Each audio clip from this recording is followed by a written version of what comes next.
Today we will start a chapter electricity of class 10th.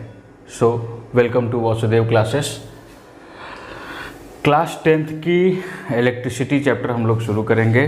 जो भी class 10th के बच्चे होंगे वो ध्यान से देखेंगे, उनको समझ में आ जाएगा, ध्यान से सुनेंगे तो उनको कॉन्सेप्ट भी क्लियर आ जाएगा और उसके बाद मेरे पढ़ाए हुए कॉन्सेप्ट को जब रिपीट करेंगे तो उनका कॉन्सेप्ट मजबूत हो जाएगा। तो हम लोग शुरू करते हैं क्लास 10th की इलेक्ट्रिसिटी से। बहुत इंटरेस्टिंग, बहुत मज़ेदार टॉपिक है, बहुत मज़ेदार चैप्टर है, एकदम मस्त समझ में आएगा। एक एक कॉन्सेप्ट को हम लोग बारीकी से देखेंगे। तो हम लोग इलेक्ट्रिसिटी क्या होता है क्या नहीं होता है इसको जानने से पहले हम लोग सीधे सब्सटेंस पे आते हैं। तो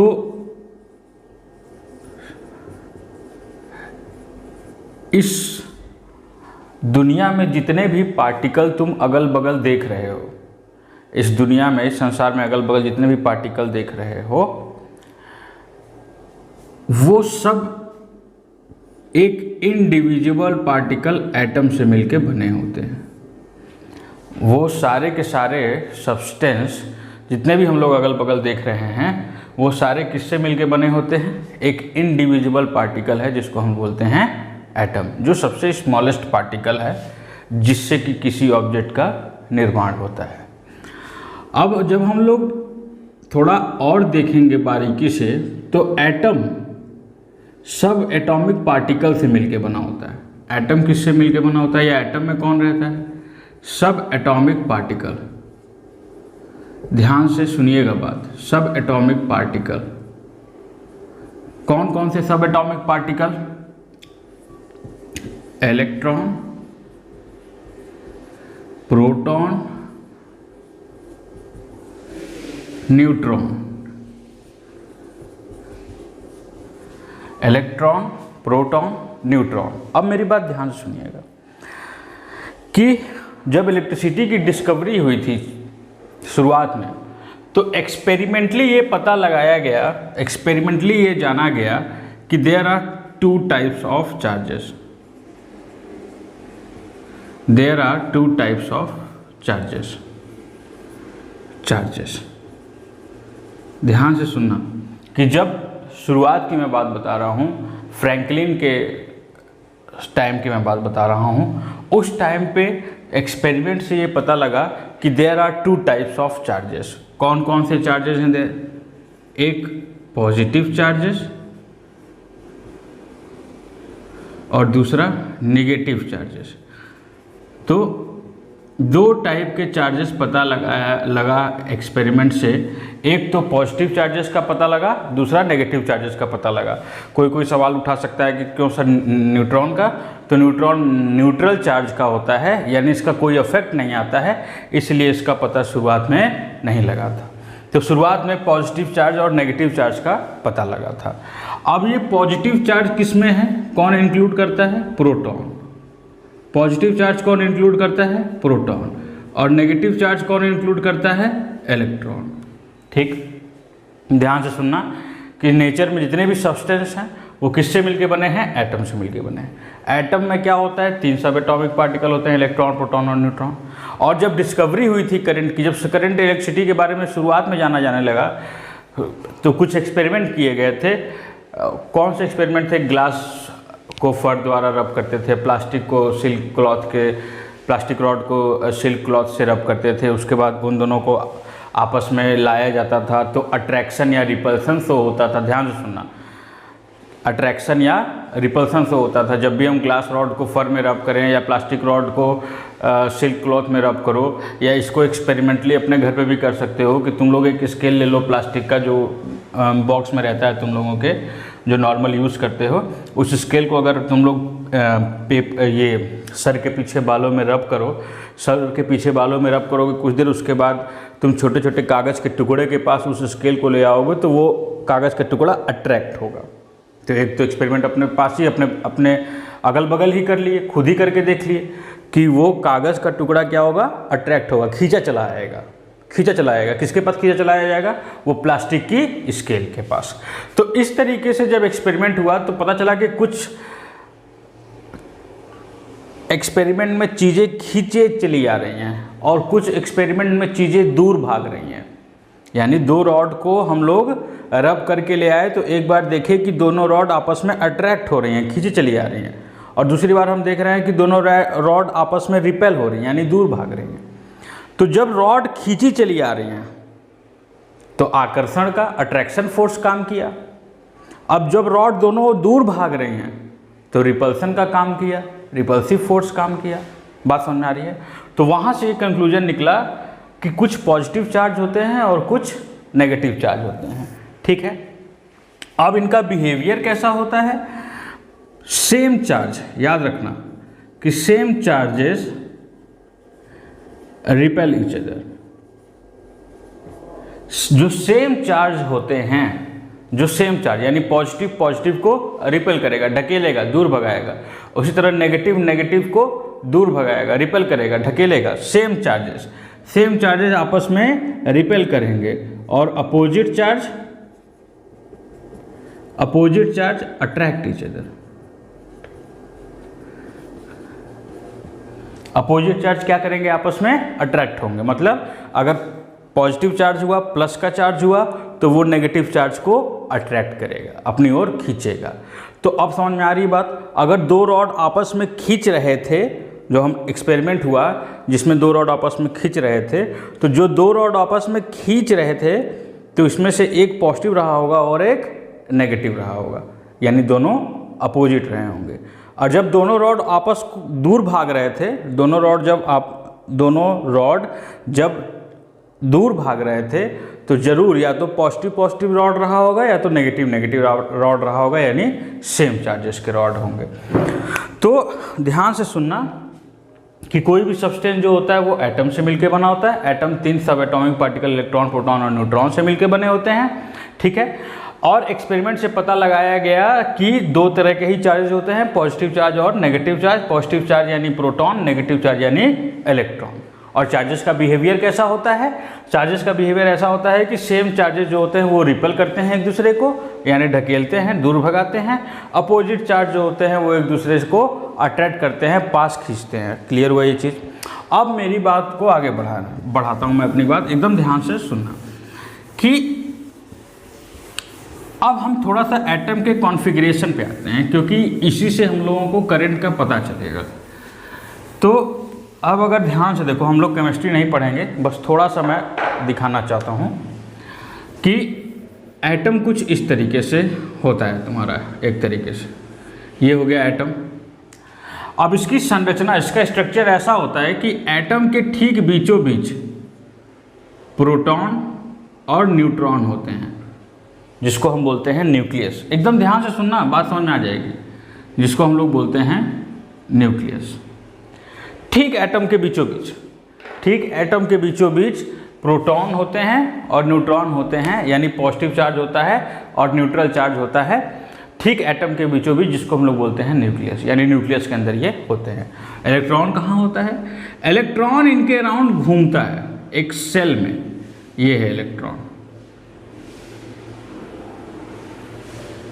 ये है इलेक्ट्रॉन का सेल, जिसकी जैसी एनर्जी वो उसी सेल में घूमता रहता है। बात समझ में आ रही है?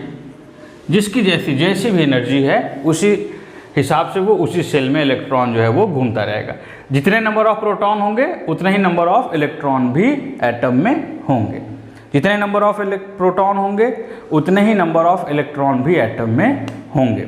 ठीक, बहुत कायदे तरीके से सुनना कि जो मैं कॉन्सेप्ट बता रहा हूँ कि क्यों ऐसा होता है, क्या होता है, सब समझ में आ जाएगा, कोई कन्फ्यूजन नहीं रहेगा। पेशेंस रखना और बहुत ध्यान से सुनना। जितने नंबर ऑफ प्रोटॉन उतने नंबर ऑफ इलेक्ट्रॉन होते हैं एक एटम में। ठीक है, अब ध्यान से देखना। और कैसे ये लोग अरेंज होते हैं? प्रोटॉन जो होता है वो न्यूक्लियस में होता है और इलेक्ट्रॉन जो है वो न्यूक्लियस के अराउंड एक सेल में रिवॉल्व करता रहता है। ठीक है, अब मेरी बात ध्यान से सुनना कि ये जो इलेक्ट्रॉन है वो मूव करता है सेल में हमेशा, चाहे एटम स्टेबल हो चाहे एटम स्टेबल ना हो, इलेक्ट्रॉन हमेशा सेल में मूव करेगा। एटम कब स्टेबल होगा? जब total number of proton total number of electron के बराबर हो जाएगा, तो वो स्टेबल कंडीशन होगी। नियॉन गैस वगैरह की पढ़े होगे तुम लोग, क्लास 10th में, केमिस्ट्री में, 9th में भी पढ़े होगे। तो जब number of electron number of proton के बराबर हो जाए तो वो एटम स्टेबल हो जाएगा, और जब ऐसा ना हो तो वो एटम स्टेबल नहीं होगा। लेकिन चाहे एटम स्टेबल हो चाहे एटम स्टेबल ना हो, इलेक्ट्रॉन हमेशा घूमता रहता है अपने सेल में। इलेक्ट्रॉन हमेशा अपने सेल में घूमता रहता है, ठीक है। अब कहीं कहीं बुक में लिखा गया होता है, ध्यान से सुनना, बुक में लिखा जाता है कि current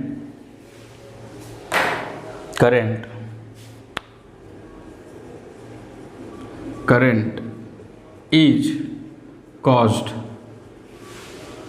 due to motion of free electron।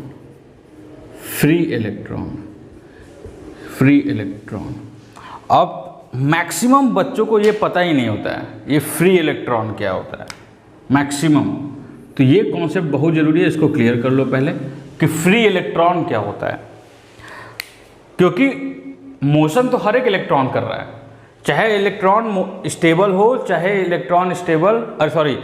चाहे एटम स्टेबल हो चाहे एटम स्टेबल ना हो, वो मोशन तो कर ही रहा है।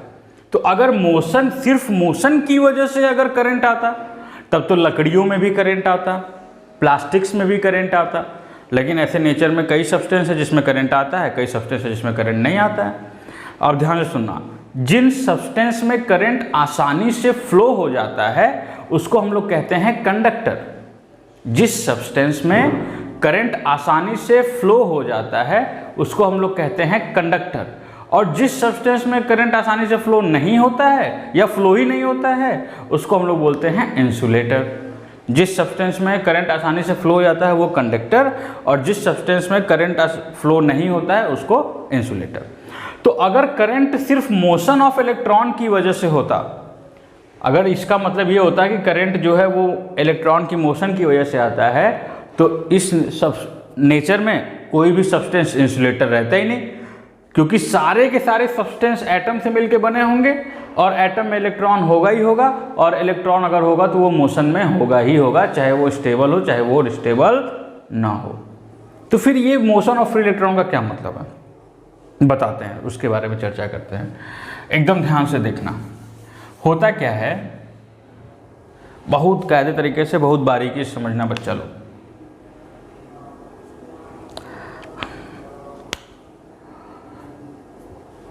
होता क्या है, मान लो कि यहाँ पे दो सेल में न्यूक्लियस के बाद दो सेल बनाया हूँ, ये पहला सेल ये दूसरा सेल। ध्यान से देखना, ये पहला सेल चल नहीं रहा है, मार्कर इंक भी खत्म हो गया है।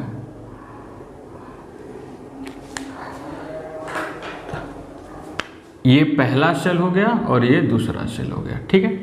ध्यान से देखियो, मान लो कि स्टेबल होने के लिए, एटम को स्टेबल होने के लिए पहले सेल में 2 इलेक्ट्रॉन की ज़रूरत है और दूसरे सेल में 8 इलेक्ट्रॉन की ज़रूरत है। ध्यान से समझना, मान लो कि एटम को स्टेबल होने के लिए पहले सेल में 2 इलेक्ट्रॉन की ज़रूरत हो, पहले सेल में 2 इलेक्ट्रॉन की ज़रूरत हो और दूसरे सेल में 8 इलेक्ट्रॉन की ज़रूरत हो।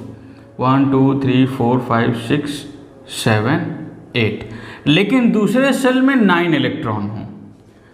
पहले सेल में स्टेबिलिटी के लिए, ध्यान से देखना,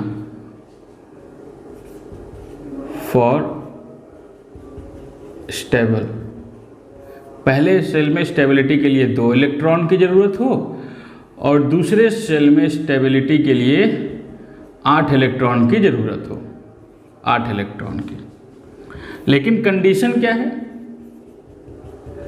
कंडीशन ये है कि पहले सेल में तो 2 इलेक्ट्रॉन हैं, ठीक है, लेकिन सेकेंड सेल में क्या है, सेकेंड सेल में 9 इलेक्ट्रॉन है। ध्यान से सुनना, कि स्टेबल होने के लिए क्या चाहिए, स्टेबल होने के लिए पहले सेल में 2 इलेक्ट्रॉन चाहिए, दूसरे सेल में 8 इलेक्ट्रॉन चाहिए। लेकिन कंडीशन क्या है सब्सटेंस की, सब्सटेंस की कंडीशन ये है कि पहले सेल में 2 इलेक्ट्रॉन है और दूसरे सेल में 9 इलेक्ट्रॉन है। अब ध्यान से सुनना, चाहिए कितना स्टेबल होने के लिए 8, नीडेड कितना है 8, अवेलेबल कितना है 9, यानी कि एक इलेक्ट्रॉन एक्स्ट्रा है कि नहीं है, एक इलेक्ट्रॉन एक्स्ट्रा है। यानी कि अगर सेल में 9 इलेक्ट्रॉन हैं तो एक इलेक्ट्रॉन एक्स्ट्रा है। अब अगर स्टेबल होना होगा तो उसको इस इलेक्ट्रॉन को हटाना होगा, उसको इस इलेक्ट्रॉन को हटाना होगा। वो हटाएगा नहीं हटाएगा केमिस्ट्री का पार्ट है। लेकिन हम यहाँ पे ये समझेंगे कि चाहिए उसको 8 इलेक्ट्रॉन है 9 इलेक्ट्रॉन, तो ये जो एक एक्स्ट्रा इलेक्ट्रॉन है ना, ये जो एक एक्स्ट्रा इलेक्ट्रॉन है ये बड़ा खुराफात करेगा। क्यों खुराफात करेगा?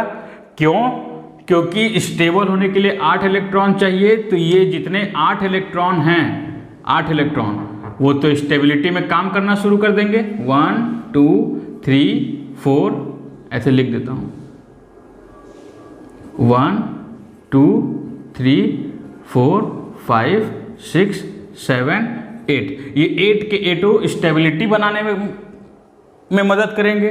लेकिन ये जो 9वां इलेक्ट्रॉन है, ये 9वां, ये स्टेबिलिटी बनाने में मदद तो करेगा नहीं, तो ये क्या हो जाएगा? फ्री हो जाएगा। ये क्या हो जाएगा? फ्री हो जाएगा। ये जो फ्री इलेक्ट्रॉन है इसकी वजह से करंट आता है सब्सटेंस में। जिस भी सब्सटेंस में फ्री इलेक्ट्रॉन नहीं होगा उस सब्सटेंस में कभी करंट फ्लो नहीं होगा। इसीलिए अब जाके कॉन्फ़िगरेशन चेक कर लेना, पीरियोडिक टेबल देख लेना। जो भी मेटल का ग्रुप होता है उसमें 1 इलेक्ट्रॉन 2 इलेक्ट्रॉन या 3 इलेक्ट्रॉन फ्री होंगे ही होंगे।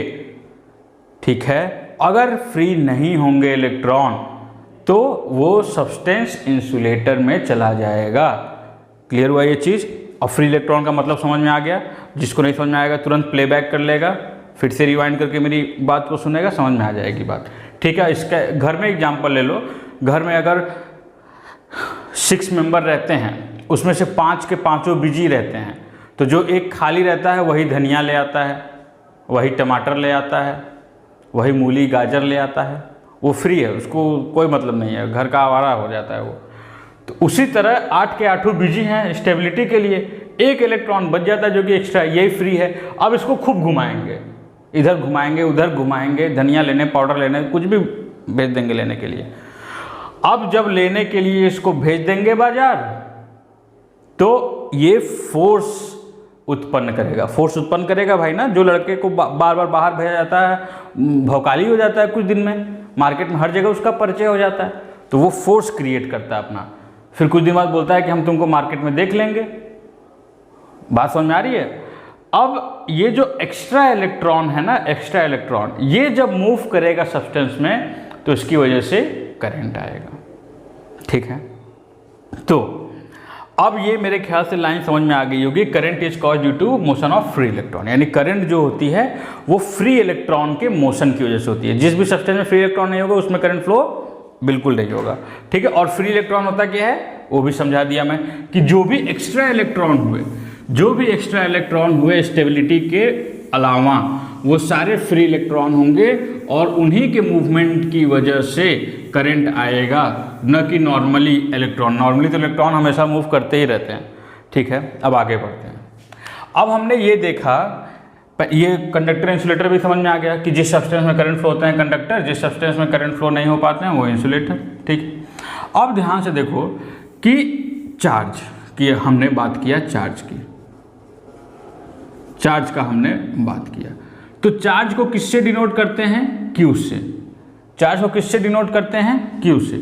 और इसकी यूनिट क्या होती है? यूनिट ऑफ चार्ज क्या होता है? यूनिट ऑफ चार्ज ये होता है कूलम। क्या होता है? कूलम। कूलम को हम लोग किससे डिनोट करते हैं? सी से डिनोट करते हैं। चार्ज को हम लोग क्यू से लिखते हैं और चार्ज की यूनिट कूलम होती है जिसको हम लोग सी से लिखते हैं। ठीक है, अब जितना चार्ज सब्सटेंस में फ्लो होगा, चार्ज मतलब इलेक्ट्रॉन, ध्यान रखना इलेक्ट्रॉन प्रोटॉन दोनों, जिसमें से फ्लो इलेक्ट्रॉन होता है, चार्ज दोनों हो गए, इलेक्ट्रॉन प्रोटॉन यानी नेगेटिव चार्ज और पॉजिटिव चार्ज दोनों हो गए, जिसमें से फ्लो होने की टेंडेंसी किसके पास है, नेगेटिव चार्ज इलेक्ट्रॉन के पास है, सीधी सीधी बात, इसलिए मैं बार बार इलेक्ट्रॉन बोलूंगा। अब जितने नंबर ऑफ चार्ज फ्लो होंगे या जितने नंबर ऑफ इलेक्ट्रॉन फ्लो होंगे सब्सटेंस में, उतना ही तो करंट होगा। अगर एक चार्ज फ्लो हुआ, दो चार्ज फ्लो हुआ, तीन चार्ज फ्लो हुआ, तो जाहिर सी बात है किसमें करंट ज़्यादा मिलेगा, तीन चार्ज जो फ्लो हुआ उसमें करंट मिलेगा ज़्यादा। जितने चार्ज फ्लो होंगे उतना ज़्यादा करंट होगा। अगर एक इलेक्ट्रॉन फ्री हुआ सब्सटेंस में, दो इलेक्ट्रॉन फ्री हुआ और तीन इलेक्ट्रॉन फ्री हुआ, तो तुम खुद ही सोच के बताओ कि एक इलेक्ट्रॉन फ्लो होगा तब ज़्यादा करंट मिलेगा, दो इलेक्ट्रॉन फ्लो होगा तब ज़्यादा करंट मिलेगा, या तीन इलेक्ट्रॉन फ्लो होगा तब, तीन इलेक्ट्रॉन फ्लो होगा एक साथ तब हमको ज़्यादा करंट मिलेगा। तो क्या मतलब हुआ इसका, मतलब कि जितने नंबर ऑफ चार्ज फ्लो होंगे, क्यू, जितने नंबर ऑफ चार्ज फ्लो होंगे विद रिस्पेक्ट टू किसके, टाइम के, उतना ही हमको करंट मिलेगा यानी आई मिलेगा। यानी आई का क्या हो गया formula, I is equal to Q upon T, यानी जितने नंबर ऑफ चार्ज फ्लो होंगे विद रिस्पेक्ट टू टाइम उतना ही हमको सब्सटेंस में करंट मिलेगा। करंट या इलेक्ट्रिसिटी क्या होता है, number of charge flowing through any cross section area with respect to time is known as current. Current क्या होता है, इलेक्ट्रिसिटी करंट, इलेक्ट्रिक करंट क्या होता है, number of charge flowing with respect to time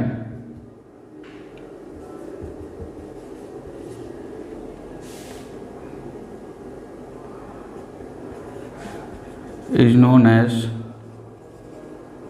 current या electric current। number of charge flowing with respect to time is known as electric current. कितने number of charge flow हो रहे हैं उतना ही उसका इलेक्ट्रिक करंट, वही उसकी इलेक्ट्रिक करंट की वैल्यू होगी। या flowing of charge is known as, या इसको भी कह सकते हैं, ऐसे भी कह सकते हैं कि motion of free electron in a substance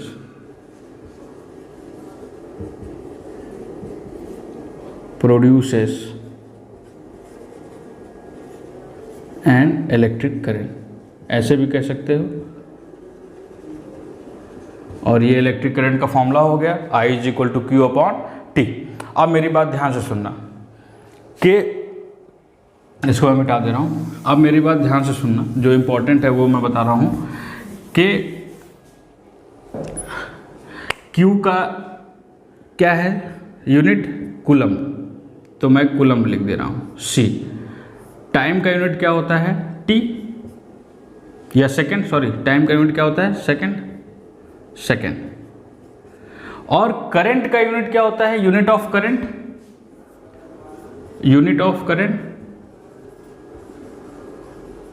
ampere. क्या होता है, एम्पियर। करंट को हम लोग एम्पियर यानी ए से लिखते हैं, करंट को एम्पियर यानी ए से लिखते हैं। तो ध्यान से देखना, ध्यान से सुनना मेरी बात। अगर कभी डेफिनेशन आ गया, एक नंबर में, दो नंबर में बोर्ड में पूछा जा सकता है कि define one unit of current, या ऐसे पूछा unit of current, define unit of current, ऐसे पूछ लिया जाता है। तो क्या लिखोगे इसका आंसर, ध्यान से देखना। यूनिट ऑफ करंट बताना है तो क्यू का चार्ज कूलम्ब होता है तो 1 कूलम्ब लिख दो, टाइम का सेकेंड 1 सेकेंड, तो करंट क्या आ जाएगा, आई का यूनिट क्या होता है, एम्पियर। जब 1 कूलम्ब है 1 सेकेंड है तो आंसर भी क्या आएगा, 1 एम्पियर। तो यूनिट ऑफ करंट क्या हो गया, when 1 coulomb of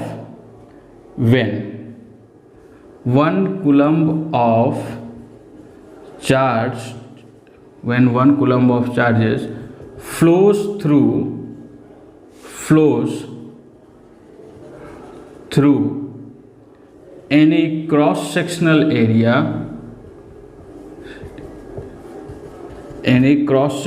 area for 1 second, for 1 second, then 1 ampere of current is obtained. Then 1 ampere of current is obtained. और यही यूनिट ऑफ करंट की डेफिनेशन हो गई। यही यूनिट ऑफ करंट की डेफिनेशन हो गई। क्या डेफिनेशन हो गई कि जब 1 कूलम्ब का चार्ज 1 सेकेंड के लिए फ्लो होता है, जब 1 कूलम्ब का चार्ज 1 सेकेंड के लिए फ्लो होता है तो हमें 1 एम्पियर की करंट मिल जाती है या मिलती है। तो इसको हम लोग बोलते हैं यूनिट ऑफ करंट, या यही है यूनिट ऑफ करंट की डेफिनेशन। तो करंट क्या हो गया? Charge upon time, flowing of charge with respect to time, ये करंट हो गया। I is equal to Q upon T, ये करंट हो गया। करंट हमको ऐसे मिलता है, कितने नंबर ऑफ चार्ज फ्लो हो रहे हैं वही हमारा करंट बताएगा। तो I इज इक्वल टू क्या हो गया? क्यू अपॉन टी, और इसका डिफिनेशन क्या हो गया? When a 1 coulomb of charge flowing through any cross sectional area for 1 second, then 1 ampere of current is obtained. ठीक, क्योंकि करंट की यूनिट क्या होती है? एम्पियर। अब ध्यान से सुनना, अब इसको ऐसे भी लिख सकते हो तुम कि 1 एम्पियर इज इक्वल टू, ये होता है 1 कूलम्ब अपॉन 1 सेकेंड। तो इसको ऐसे भी लिख सकते हो कि 1 ampere is equal to 1 coulomb per second.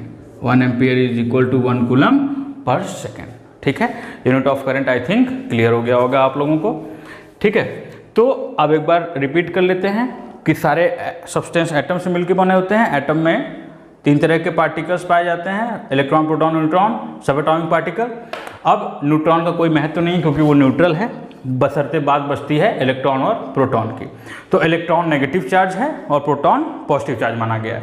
Electron को नेगेटिव चार्ज और प्रोटॉन को पॉजिटिव चार्ज माना गया है। ठीक है, क्योंकि एक एक्सपेरिमेंट से पता लगा था कि सब्सटेंस में 2 तरह के चार्ज काम करते हैं, एक पॉजिटिव चार्ज काम करते हैं और एक नेगेटिव चार्ज काम करते हैं। और इनका नेचर क्या होता है कि सेम चार्ज जो होते हैं वो रिपेल करते हैं और अपोजिट चार्ज आपस में अट्रैक्ट करते हैं। ठीक है, अब इन चार्जेस की फ्लो होने की टेंडेंसी होती है।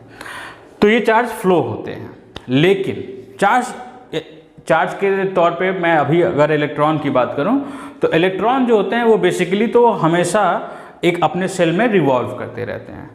तो उनके सेल में रिवॉल्व करने की, सिर्फ उनके सेल में रिवॉल्व करने की वजह से, ध्यान से सुनना कि इलेक्ट्रॉन का सिर्फ अपनी सेल में रिवॉल्व करने की वजह से कोई करंट नहीं मिलता है, बल्कि उस इलेक्ट्रॉन की वजह से करंट मिलता है जो फ्री होता है। फ्री होने का क्या मतलब कि जितने भी इलेक्ट्रॉन स्टेबिलिटी में मदद कर रहे हैं उनके अलावा जो इलेक्ट्रॉन है, जैसे आउटर मोस्ट पे अगर 8 इलेक्ट्रॉन चाहिए और हमको 9 इलेक्ट्रॉन मिल रहा है या 10 इलेक्ट्रॉन है, तो हमको 1 या 2 इलेक्ट्रॉन ज़्यादा मिल गया, तो वो 1 या 2 इलेक्ट्रॉन जो ज़्यादा मिला है वो फ्री इलेक्ट्रॉन कहलाएगा और उसके मोशन की वजह से हमको करंट मिलेगा। मान लो आउटर मोस्ट शेल पे हमको सिर्फ 2 इलेक्ट्रॉन चाहिए स्टेबल होने के लिए और हमारे पास 4 इलेक्ट्रॉन हैं, तो उस कंडीशन में भी 2 इलेक्ट्रॉन जो है वो फ्री हो जाएंगे और फ्री इलेक्ट्रॉन के मोशन की वजह से हमको करंट मिलता है। ठीक है, फ्री इलेक्ट्रॉन जब मूव करेंगे तो इलेक्ट्रॉन क्या हो गया? चार्ज ही तो हो गया। यानी चार्ज जब मूव करेंगे तो हमको करंट मिलेगा। यानी जितने ज़्यादा चार्ज मूव करेंगे उतना ज़्यादा करंट, जितने कम चार्ज मूव करेंगे उतने कम करंट। ठीक है, तो motion of charge with respect to time, motion of charge with respect to time ही करंट का क्वांटिटी मिलेगा या करंट मिलेगा। मोशन ऑफ चार्ज, ध्यान से सुनना कि motion of charge with respect to time is known as current. ठीक, और इसको डिफाइन कैसे करेंगे? चार्ज की यूनिट होती है कूलम, टाइम सेकेंड। तो when a charge of 1 coulomb flows through a conductor या flows through any cross section area for 1 second, then a current of 1 ampere is obtained. Current की जो unit होती है वो 1 एम्पियर होती है। ठीक है, अब इसके बाद हम लोग पढ़ेंगे पोटेंशियल डिफरेंस वगैरह सब पढ़ेंगे हम लोग। अब इसको हम लोग पहले इतना आप लोग बताइएगा समझ में आया कि नहीं आया, कमेंट बॉक्स में देखिएगा, खूब मन लगा के पढ़िएगा। और अगर आप लोगों को समझ में आ गया तो दूसरा वीडियो फिर मैं पोटेंशियल डिफरेंस और वो सब पे बताऊंगा, और हो सकता है कि दूसरे या तीसरे वीडियो में ये चैप्टर मैं ख़त्म कर दूं। उसके बाद मैं NCERT का और अलग से भी न्यूमेरिकल लगवाऊंगा आप लोगों को। तो थैंक यू क्लास, और लाइक, सब्सक्राइब, शेयर जो भी होता है आप लोगों को पता है मेरे से ज़्यादा अच्छा, वो कर देना।